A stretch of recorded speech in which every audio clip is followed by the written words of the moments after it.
اچھا جی، اب اتنی مضبوط دیوار کھڑی کر لی اور اپنے یعنی خاص وسائل انہوں نے استعمال کر لیے جب، تو جب کیا ہوتا ہے، جب کوئی بندہ بڑا کام کرتا ہے پھر تکبر میں آتا ہے نا، پھر اللہ کو بھول جاتا ہے.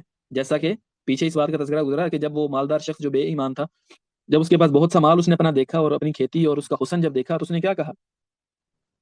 اس نے اللہ رب العالمین کا انکار کر دیا اور آخرت کا انکار کیا نا. لیکن دیکھیں نیک لوگوں کا رویہ کیا ہوتا ہے. اللہ رب العالمین نے فرمایا قال هذا رحمت من ربی، یہ دیوار بنا لینے کے بعد ذوالقرنین نے کہا هذا رحمت من ربی، یہ ایک رحمت ہے میرے رب کی طرف سے. فَإِذَا جَاءَ وَعْدُ رَبِّي، جب آئے گا میرے رب کا وعدہ، جَعَلَهُ دَكَّاءَ، وہ اس دیوار کو زمین کے برابر بنا دے گا، ریزہ ریزہ کر دے گا. وَكَانَ وَعْدُ رَبِّي حَقًّا، اور میرے رب کا وعدہ ہمیشہ سے سچا ہے.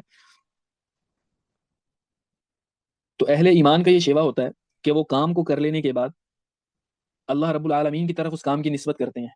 ٹھیک ہے، کوئی عظیم کام وہ کر لیں یا کوئی عظیم نعمت انہیں حاصل ہو جائے تو وہ اس کی نسبت کس کی طرف کرتے ہیں؟ اللہ رب العالمین کی طرف کرتے ہیں. جیسا کہ یہاں پہ ذوالقرنین نے کیا، ہذا رحمت من ربی، اتنی مضبوط دیوار بنانے کے بعد کیا کہا؟ ہذا رحمت من ربی، یہ میرے رب کی رحمت ہے.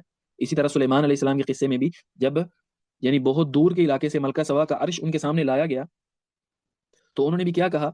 ہذا من فضل ربی، یہ میرے رب کا فضل ہے، یہ میرے رب کی عنایت ہے، اس کا فضل ہے، اس کے فضل کے بغیر نہیں ہو سکتا. یہ اہل ایمان کا طریقہ ہوتا ہے، اہل خیر کا یہ طریقہ ہوتا ہے. اور قرآن مجید کے اندر اس چیز کا تذکرہ آیا تو اس کے اندر یہ یعنی ہمارے لیے سبق ہے کہ ہم بھی یہی رویہ اختیار کریں، ہم بھی یہی رویہ اختیار کریں کہ نعمتوں کی نسبت اللہ رب العالمین کی طرف کریں. لیکن جو اہل جبر ہیں، اہل معاصی ہیں، اہل طغیان ہیں، کفر والے جو لوگ ہیں، ان کا طریقہ کیا ہوتا ہے؟ اللہ تعالیٰ نے اس کا بھی تذکرہ کیا قرآن مجید میں ایک مقام پہ. جیسا کہ قارون کی بات کو ذکر کیا نا، جب وہ یعنی اس کا اتنا مال تھا کہ وہ اس کو بڑے بڑے لشکر اٹھاتے تھے، تو اس نے اپنے مال کو دیکھ کے کیا کہا؟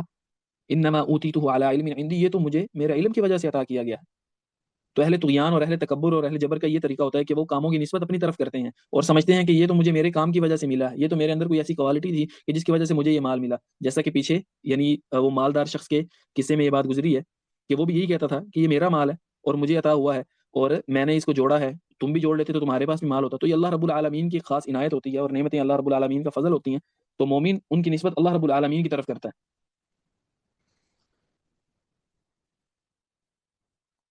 فَإِذَا جَاءَ وَعْدُ رَبِّي جَعَلَهُ دَكَّا، جب رب کا وعدہ آ جائے گا تو وہ اس دیوار کو زمین کے برابر کر دے گا اور میرے رب کا وعدہ ہمیشہ سے سچا ہے. تو یعنی انہوں نے یہ مضبوط اور عظیم کام کر لینے کے بعد اور اللہ کی اس عظیم نعمت کو دیکھ لینے کے بعد بھی اپنی آخرت کو نہیں بھولے. جیسے اس آیت میں تذکرہ کیا نا، جاء وعد ربی، جب میرے رب کا وعدہ آئے گا تو یہ دیوار ختم ہو جائے گی. اس دنیا کے عارضی ہونے کی طرف بھی اشارہ کیا انہوں نے، یعنی ایک مضبوط ترین چیز بنا لینے کے بعد بھی ٹھیک ہے انہوں نے کیا کہا؟